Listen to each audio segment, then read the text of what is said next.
എല്ലാവരുടെയും വീട്ടില് ഇഷ്ടം പോലെ പഴയ തുണികൾ ഉണ്ടാവും. സാധാരണയായിട്ട് നമ്മൾ ചെയ്യുന്നത് വീട്ടിൽ നിന്ന് ഇത് ഒഴിവാക്കാൻ വേണ്ടിയിട്ട് ഒന്നെങ്കിൽ കത്തിച്ചു കളയും, അല്ലെങ്കിൽ എവിടെയെങ്കിലും കൊണ്ടേ ഡബ് ചെയ്ത് വെക്കും അല്ലെ. പക്ഷെ ഇന്ന് ഞാൻ ഇത് കൊണ്ടിട്ട് ഒരു അടിപൊളി ബെഡ്ഷീറ്റ് അങ്ങോട്ട് ചെയ്തെടുക്കാൻ പോവാണ്. എല്ലാവർക്കും അറിയാം, ഒരു ബെഡ്ഷീറ്റ് മേടിക്കണമെങ്കിൽ കുറഞ്ഞത് ഒരു 500 രൂപയെങ്കിലും നമുക്ക് ആകും അല്ലെ. പക്ഷേ പഴയ തുണിയൊക്കെ വെച്ചിട്ട് തയ്യൽ മെഷീൻ വീട്ടിലുണ്ട് എന്നുണ്ടെങ്കിൽ നിങ്ങളൊന്ന് തയ്ച്ചെടുക്കുവാണെങ്കിൽ നമുക്ക് ആ പൈസയും ലാഭിക്കാം, നമുക്ക് തന്നെ ഒരു ബെഡ്ഷീറ്റ് ഡിസൈൻ ചെയ്ത് എടുക്കാനും പറ്റും കേട്ടോ. അപ്പോൾ ഞാൻ കൂടുതലായിട്ടും എൻ്റെ മക്കളുടെ പഴയ ടീഷർട്ടാണ്. ഇപ്പോൾ കുഞ്ഞുങ്ങളൊക്കെ വീട്ടിലുണ്ടെങ്കിൽ അവരുടെ ബനിയനൊക്കെ ചെറുതായി പോകത്തില്ലേ, അപ്പൊ നമ്മൾ ചിലപ്പോൾ അതിനൊരു കുഴപ്പവും പറ്റിയിട്ടുണ്ടാവില്ല. അതെ, എൻ്റെ മോന്റെ ബനിയനാണ്, അതുപോലെ മോളുടെ ഉണ്ട്. രണ്ടുപേരും വീട്ടിലെ ഇതുപോലത്തേക്കെയാണ് യൂസ് ചെയ്യുന്നത്. കൂടാതെ കോട്ടന്റെ തുണിയും ഞാൻ എടുത്തിട്ടുണ്ട് കേട്ടോ. നമുക്ക് ഏത് ടൈപ്പ് വേണമെങ്കിലും എടുക്കാം. ഇപ്പോൾ മഴ ആയതുകൊണ്ട് പോളിസ്റ്റർ ഒക്കെ ഉണ്ടെങ്കിൽ ധൈര്യമായിട്ട് എടുക്കാം, നമുക്ക് നല്ല ചൂട് കിട്ടുകയും ചെയ്യും. അപ്പോൾ ഇതിൽ നിന്ന് ഒന്ന് കട്ട് ചെയ്ത് എടുക്കണം. അതായത് നമുക്ക് ഇതിൽ നിന്ന് ഒരു സൈസ് വേണം കേട്ടോ. ആ ഒരു സൈസിലായിരിക്കണം നമുക്ക് എല്ലാം ഒന്ന് കട്ട് ചെയ്ത് എടുക്കേണ്ടത്. അതെ, ഞാൻ ഈ ഒരു ബനിയന്റെ ഈ ഒരു ഭാഗത്ത് നിന്ന് ഇങ്ങനെ ഒന്ന് കട്ട് ചെയ്ത് എടുക്കുവാണ്. ഇങ്ങനെ ഒന്ന് കട്ട് ചെയ്തെടുത്തതിന് ശേഷം നമുക്കിതിനെ രണ്ടാക്കാം. ഈ ഒരു സ്റ്റിച്ചിന്റെ ഭാഗത്ത് നിന്ന് ഇങ്ങനെ ഒന്ന് കട്ട് ചെയ്ത് എടുക്കാം കേട്ടോ. അപ്പോൾ ഏത് സൈസിൽ വേണമെങ്കിലും നമുക്ക് ചെയ്യാം. നമ്മുടെ കുട്ടികളുടെ അളവിലുള്ള ഒരു ടീഷർട്ട് എടുക്കാം, അതിൽ നിന്ന് മാക്സിമം ഒരു സ്ക്വയർ പീസായിട്ട് അങ്ങോട്ട് കട്ട് ചെയ്ത് എടുക്കാം. ഇതിനെ ഒന്നും കൂടെ കട്ട് ചെയ്ത് അങ്ങോട്ട് ചെറുതാക്കുവാണ് കേട്ടോ. ഇത്രയും വലിയ കഷ്ണം എന്താണെങ്കിലും ഒറ്റ പീസ് നമുക്ക് കിട്ടാൻ ബുദ്ധിമുട്ടായിരിക്കും. പുതിയ തുണിയല്ലല്ലോ, നമ്മളെല്ലാം പഴയ തുണിയാണ് ഉപയോഗിക്കുന്നത്. അപ്പൊ ഈ ഒരു സൈസിലാണ് ഞാൻ ഇതിൽ നിന്ന് മിക്ക കഷ്ണവും അങ്ങോട്ട് കട്ട് ചെയ്ത് എടുക്കാൻ പോകുന്നത് കേട്ടോ. അപ്പൊ ഇതുപോലത്തെ കുറെ വെട്ട് കഷ്ണം ഞാനിങ്ങനെ ഒന്ന് കട്ട് ചെയ്ത് എടുത്തിട്ടുണ്ട് കേട്ടോ. പല കളറിലുള്ളതാണ്, പല തുണിയാണ്, എല്ലാം ഒറ്റൊരു തുണിയിൽ നിന്നൊന്നും ഉള്ളതല്ല. ഇതുപോലത്തെ പല കഷ്ണങ്ങൾ ഇങ്ങനെ അങ്ങോട്ട് നമുക്കിനി ഒന്ന് കൂട്ടി യോജിപ്പിച്ച് തയ്ക്കണം. അത്ര മാത്രമേ ഉള്ളൂ. തയ്യൽ മെഷീൻ നിർബന്ധമാണ് കേട്ടോ. നമുക്ക് കൈക്കൊക്കെ തുണി എടുക്കാനാണെങ്കിൽ നമുക്ക് മടുത്തു പോകും, വെറുത്തു പോകുന്നൊരു സംഗതിയാണിത്. അപ്പോൾ തയ്യൽ മെഷീനിൽ ജസ്റ്റ് ഒന്ന് ചവിട്ടാൻ അറിഞ്ഞാൽ മാത്രം മതി. അപ്പോൾ ഇതൊക്കെ എങ്ങനെയാണ് കൂട്ടിയെടുക്കുന്നതെന്ന് പറഞ്ഞുതരാം.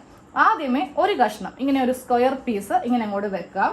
എന്നിട്ട് അതിന്റെ ഈ ഒരു സൈഡിൽ, അതായത് ഈ ഒരു സൈഡിൽ വെച്ചിട്ട് ഇവിടെ ഒരു സ്റ്റിച്ച് ഇങ്ങനെ ചെയ്യണം. എപ്പോഴും ശ്രദ്ധിക്കേണ്ട കാര്യം, തുണികൾ തമ്മിൽ വെക്കുമ്പോൾ ഉണ്ടല്ലോ, നല്ല വശവും നല്ല വശവും, എല്ലാ തുണിക്കും ഉണ്ട് നല്ല വശവും ഉണ്ട് ഉൾവശവും ഉണ്ട്. അപ്പൊ നല്ലതും കൂടെ വെക്കുക. എന്നിട്ട് വേണം ഇവിടെ ഒരു സ്റ്റിച്ച് ചെയ്യാൻ വേണ്ടിയിട്ട്. എന്നിട്ട് നേരെ ഇതിങ്ങനെ ഓപ്പൺ ചെയ്യാം. ഓപ്പൺ ചെയ്യുമ്പോൾ ഇവിടെ ഇങ്ങനെ പതിഞ്ഞിരിക്കുമല്ലോ. എന്നിട്ട് ഒന്നെങ്കിൽ ഇതിന്റെ മീതെ പതിച്ചടിക്കാം, ഇല്ലെങ്കിൽ ഇപ്പുറത്ത് വേണമെങ്കിലും തയ്ക്കാം. അത് നിങ്ങളുടെ ഇഷ്ടത്തിന് എവിടെ വേണമെങ്കിലും ചെയ്യാം കേട്ടോ. അപ്പോൾ ഇങ്ങനെ ചെയ്യുമ്പോൾ ഇവ തമ്മിൽ അറ്റാച്ച് ആയി കിട്ടും. ഇനി അടുത്ത തുണി എടുക്കാം, അതും ഇതിന്റെ മീതക്ക് ഇങ്ങനെ അങ്ങോട്ട് വെക്കാം. നല്ല വശവും തമ്മിൽ വെക്കാം, തുറക്കാം. അപ്പോൾ ഇതും തമ്മിൽ ഇങ്ങനെ ആയി കിട്ടും. അങ്ങനെ ഓരോ കഷ്ണമായിട്ട് ഇങ്ങനെ ഒന്ന് ചെയ്ത് എടുക്കാം കേട്ടോ. അപ്പൊ നമുക്ക് ഈ കുഞ്ഞി കഷ്ണങ്ങളെ കൂട്ടിയെടുക്കുമ്പോൾ ഒരൊറ്റ വലിയ കഷ്ണമാകും. നീളമൊക്കെ നിങ്ങൾക്ക് എത്രയാണോ ബെഡ്ഷീറ്റിന് വേണ്ടത് അതനുസരിച്ചിട്ട് ഇങ്ങനെ ഒന്ന് കൂട്ടിയെടുക്കാം. അപ്പൊ ഞാനപ്പോ ഇതില് ഇപ്പോ 4 എണ്ണം ഉണ്ട്. 2 കഷ്ണം കൂടെ വെച്ചിട്ട് ഒരു 6 കഷ്ണം കൂട്ടി എടുത്തിട്ട് വരാം. അപ്പോൾ ഇത് ഞാൻ 3 കഷ്ണം ഇങ്ങനെ ഒന്ന് കൂട്ടിയെടുത്തിട്ടുണ്ട്. നമ്മളിതൊക്കെ ചെയ്യുമ്പോണ്ടല്ലോ കറക്റ്റ് ഇതേ കളർ നൂലൊന്നും നിർബന്ധമില്ല കേട്ടോ. അങ്ങനെയാണെങ്കിൽ നമുക്ക് അനങ്ങുമ്പോൾ നൂല് മാറ്റേണ്ടി വരും. ഏതെങ്കിലും ഒരു കളർ നൂലെടുക്കാം, അത് വെച്ച് നമുക്ക് ഫുള്ള് ചെയ്യാം. കാരണം നൂലിന് വലിയ പ്രസക്തിയൊന്നുമില്ല. ഒരു ടോപ്പോ അല്ലെങ്കിൽ ഒരു ബ്ലൗസോ ഒന്നും അല്ലല്ലോ. അപ്പോൾ ഇങ്ങനെ തയ്ച്ചെടുത്തിട്ട് അത് ഓപ്പൺ ചെയ്യുക. എന്നിട്ട് ഏതിൻ്റെങ്കിലും മീതെ വെച്ചിട്ട് ഇതൊന്ന് പതിച്ച് തയ്ക്കണം. പതിച്ചടിക്കുന്നത് നല്ല സ്റ്റിഫായിട്ട് ഇരിക്കാൻ വേണ്ടിയിട്ട്.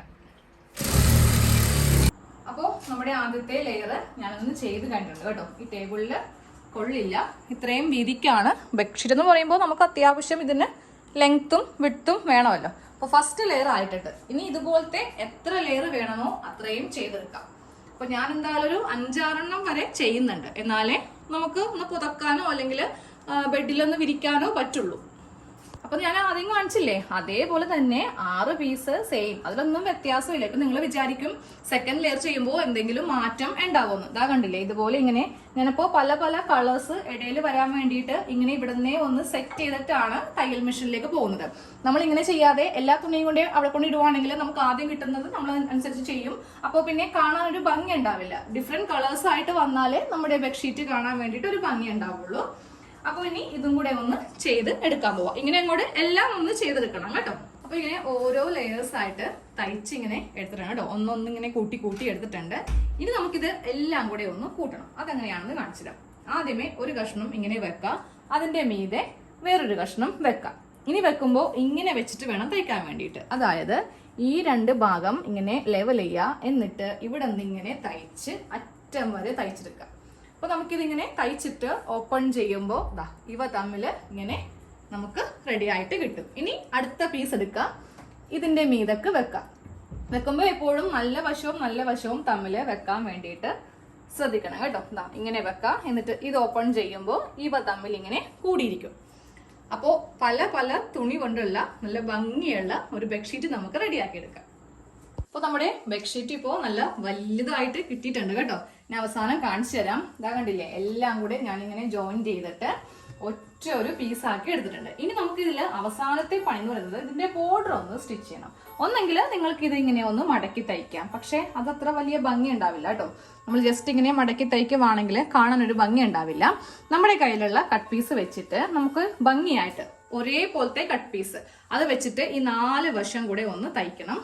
ബോർഡർ തയ്ക്കാൻ വേണ്ടിയിട്ട് നമ്മൾ ഇതിന്റെ ഉള്ളു ഭാഗം വേണം വെക്കാൻ വേണ്ടിയിട്ട്. ഇതാണ് ഇതിന്റെ നല്ല വശം. ഉള്ളു ഭാഗം ഇങ്ങനെ വെക്കാം, എന്നിട്ട് ഈ തുണിയുടെ നല്ല ഭാഗം ഇവ ഇങ്ങനെ വെച്ചിട്ട് ഒരു 1/2 ഇഞ്ചിൽ തയ്ക്കുക. എന്നിട്ട് നേരെ ഇത് നമ്മളിങ്ങനെ നല്ല വശത്തേക്ക് ഇങ്ങനെ അങ്ങോട്ട് മടക്കി എടുത്തിട്ടാണ് ചെയ്യാൻ പോകുന്നത് കേട്ടോ. എന്നാലേ കാണാൻ ഒരു ഭംഗി ഉണ്ടാവുള്ളൂ. അപ്പോൾ നമ്മുടെ ബെഡ്ഷീറ്റിന്റെ ഉള്ളുവശവും ഇതിന്റെ നല്ല വശവും തമ്മിൽ വെച്ചിട്ട് ഞാനപ്പോൾ ഏറ്റവും താഴെ വരെ ഇങ്ങനെ ഒന്ന് തയ്ച്ചെടുക്കുവാണ് കേട്ടോ. ഇങ്ങനെ അറ്റം വരെ തയ്ച്ചെടുക്കാം, എന്നിട്ട് നേരെ ഇത് നല്ല വശത്തേക്ക് എടുക്കാം കേട്ടോ. ഇങ്ങനെ അങ്ങോട്ട് നല്ല വശത്തേക്ക് എടുക്കാം. നല്ല വശത്തേക്ക് എടുത്തിട്ട് നമ്മൾ ഈ ബോർഡർ ഇങ്ങനെ അങ്ങോട്ട് വെക്കാം. എന്നിട്ട് ജസ്റ്റ് ഇതിങ്ങനെ ഒന്ന് ഫോൾഡ് ചെയ്യാം. എന്നിട്ട് നമ്മളിപ്പോൾ തയ്ച്ച ഈ ഒരു ഭാഗം ഉണ്ടാവുമല്ലോ, അതിങ്ങനെ ഉള്ളിലേക്ക് വെച്ച് കൊടുക്കണം. ഇങ്ങനെ ഉള്ളിലേക്ക് വെച്ച് കൊടുത്തിട്ട് ഇത് ഇങ്ങനെ മടക്കി ഇതിന്റെ മീതേക്ക് വെച്ചിട്ട് വേണം ഇത് തയ്ക്കാൻ വേണ്ടിയിട്ട്. എന്നാലേ ഇത് നല്ല നീറ്റായിട്ട് കിട്ടുള്ളൂ കേട്ടോ. ഈ തുണി ഒരിക്കലും ഇങ്ങോട്ടേക്ക് വരാൻ പാടില്ല, ഇത് അകത്തേക്ക് പോകണം. എന്നിട്ട് വേണം ഇങ്ങനെ അങ്ങോട്ട് വെച്ചിട്ട് ഇത് സ്റ്റിച്ച് ചെയ്യാൻ വേണ്ടി. അപ്പോൾ ബോർഡർ 4 വശവും ഒന്ന് തയ്ച്ചെടുത്തിട്ടുണ്ട് കേട്ടോ. നമ്മുടെ പഴയ തുണി കൊണ്ടുള്ള ബെഡ്ഷീറ്റ് റെഡി ആയിട്ടുണ്ട്. അപ്പൊ ഇതുപോലെയൊക്കെ ഒന്ന് ചെയ്തെടുക്കുവാണെങ്കിൽ ഒന്നാമത്തെ കാര്യം പൈസ ലാഭിക്കാം. പിന്നെ നമ്മളുടെ കുട്ടികളുടെ ഉടുപ്പൊക്കെ ആണെങ്കിലും നമ്മളുടെ ഡ്രസ്സൊക്കെ ആണെങ്കിലും വെറുതെ കളയേണ്ട ആവശ്യമില്ല. ഇതുപോലെ ചെയ്തെടുത്തിട്ട് ഇത് നശിയുമ്പോൾ നമുക്ക് കളയാം. അപ്പൊ പറ്റുന്ന എല്ലാവരും ചെയ്തെടുക്കാം. ഇപ്പൊ ജോലിക്കൊന്നും പോവാതെ ഉള്ള വീട്ടമ്മമാരൊക്കെ ഉണ്ടാവത്തില്ലേ, അപ്പൊ നിങ്ങൾക്ക് സമയമുള്ളത് പോലെ ഒന്ന് ചെയ്യാം കേട്ടോ. ഇപ്പൊ നമ്മുടെ ഈ ബോർഡർ ആണ് കേട്ടോ ഈ ഒരു നമ്മുടെ ബെഡ്ഷീറ്റിന്റെ ഭംഗി എടുത്തറിയുന്നത്. അപ്പോൾ പറ്റുന്ന എല്ലാവരും ചെയ്തെടുക്കുക. ഞാനിപ്പോൾ ജസ്റ്റ് ഇതിങ്ങനെ ഒന്ന് മടക്കി അങ്ങോട്ട് വെക്കുവാണേ. ഇപ്പോൾ രാത്രി നമുക്ക് പുതക്കാനാണെങ്കിലും അതുപോലെ തന്നെ നമ്മുടെ ബെഡിൽ വിരിക്കാനാണെങ്കിലും എങ്ങനെയാണെങ്കിലും നമുക്ക് യൂസ് ചെയ്യാം. നമ്മുടെ കുട്ടികളുടെ പഴയ ഡ്രസ്സ് അല്ലെങ്കിൽ നമ്മളുടെ തന്നെ പഴയ ഡ്രസ്സ് എടുത്തിട്ട് ഇങ്ങനെ ഒന്ന് ചെയ്യാം.